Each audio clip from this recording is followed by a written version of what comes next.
What is going on, guys? Welcome to Greggles TV Daily, your source for daily tech news. Make sure you subscribe so you know what's going on in the world of tech. How is everyone doing? Hope you're having a fantastic day. We've got another great day of tech news for you. And questions are back. The questions are back up, so you guys left some questions, so I'll answer those in today's video. So without further ado, let's get into the tech news. Our first story of the day has to do with what? Benchmarks for the Galaxy Z Fold 4. Something I think is quite impressive, because before we even jump into that, I just want to show you the score that I got on my Z Fold 3. Z Fold 3, I got a score of 1,000 on the single core and the 2996 on the multi-score. This is a Geekbench 5 score. And the Galaxy Z Fold 4 with the 8 Plus Gen 1 processor blew it away. Check this out. Really good score. So 1351 on the single core, 3808 on the multi-score. So very good scores on the Geekbench score, especially when you compare it to last generation Z Fold 3. So I'm very excited about it. Obviously, you know, day-to-day usage of this phone is pretty freaking good. But if you can improve that and then make, you know, if you're a gamer, I can see getting higher frames per second, better resolutions, better overall usage of the phone, and then better, remember, the 8 Plus Gen 1 processor is supposed to be more efficient as well with battery usage. So better performance, better pizza, better ingredients, Papa John's. Next up, as you can see from the tweet from Ben Geskin, this is what the Nothing Phone 1 will look like in hand. Now, this phone is due to be released or announced on July 12th, and it's a phone from Carl Pei, who helped start OnePlus. And I don't know, kind of cool. It looks different. It's kind of got a very, oh, I'm looking at the inside of the phone kind of look. I think it's interesting. It definitely looks different than most phones do, and that's not even a skin, so very interesting stuff there. We'll keep our eye on this one. It's probably gonna be fairly low priced, and I don't think it's gonna have the latest, greatest processor inside. I believe, and I could be wrong about this, has a Snapdragon 870, which is still a very capable processor to play video games pretty well and to run pretty much anything on your phone really well. So don't be too hesitant about that, but I think they're going for design and price on this one. As you can see from the headline, exclusive from Sam Mobile, Samsung Galaxy S22 Fan Edition may end up being canceled. I guess from what they're hearing from Samsung, again, this is like insider stuff, that S22 Fan Edition will be canceled and they will not release another version of it. Remember, they had the S20 FE, the S21 FE, and it looks like the next one would have been the S22 FE, but it looks like it's potentially not coming out. Actually, we got this phone from my mother-in-law, and I don't know, I played with it for a bit. It's a good phone. I mean, I think it's the perfect phone for people that want some of the high-end specs, but not every high-end spec, and they want a price that's pretty reasonable without even having to add a trade-in to it. Once you add a trade-in, you're getting really low. So I love the idea of this. It's unfortunate they're probably going to get rid of it, though. And our last story of the day, BTS hiatus could be the end of the Samsung Galaxy BTS Edition devices. If you didn't know, BTS is like the biggest group in the world. They're a Korean pop band, and they're going on hiatus so that I guess each guy can go on to their own solo project.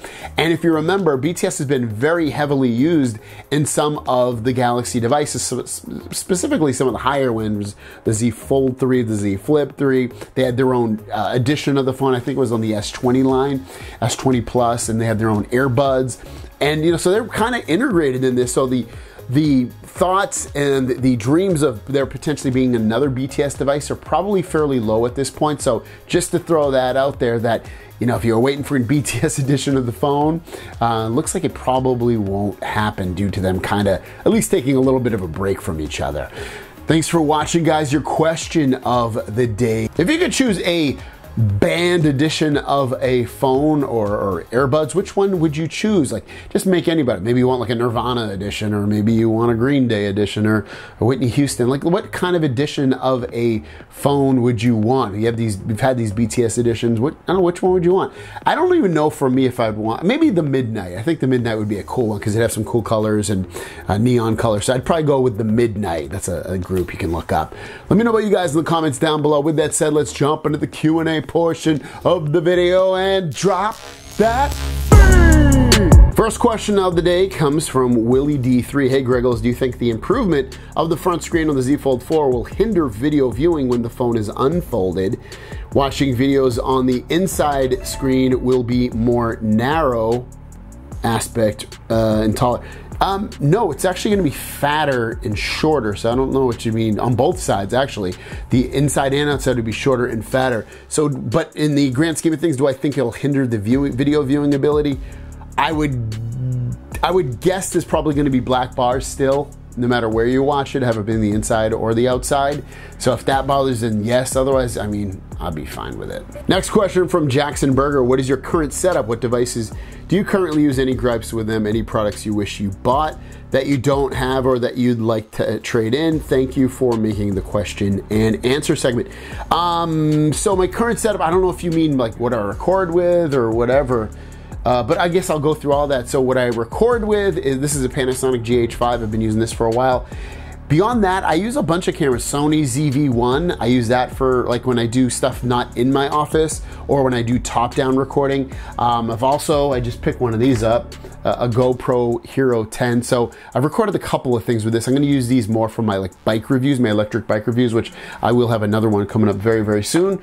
I do use my phones as well. So the phones I use are Galaxy Z Fold 3 is my main phone, but then I'll also pick up these other phones occasionally, S22 Ultra, my iPhone 13 Pro Max, and the Pixel 6 Pro. I use the Pixel 6 Pro primarily for photo taking if we're going on a little vacation or something. Buds, currently the Galaxy Buds Pro, those are the ones I use on a daily basis. In bed, I use the Galaxy Buds Live because I had them already there and they're kind of old, so I just use those in bed. And that's pretty much it, I think. Hopefully that answers your question. Marcel Allen says, what's the battery life on the Buds Pro 2? We don't know yet. So I can't say, oh, it's 10 hours or anything. I haven't heard anything specific about it, so I don't have an answer for you. And our last question, original as posed, is there a smartwatch under 20 bucks that you would recommend? Now, I did do a video on the Wise watch. I have it somewhere up in there. But I mean, would I recommend it and be like, yeah, it's gonna be a great watch? Probably not. It was a little bit laggy. So I don't know if I have a watch for you to use at 20 bucks. If I were you, I'd probably look on eBay or somewhere like Swappa. I don't know what you guys have available over where you live, but check it out and see, maybe buy something used. There you guys go. Have a great day. If you have a question, leave it in the comments down below with the word question as the first word, and we'll see you down the road. Peace.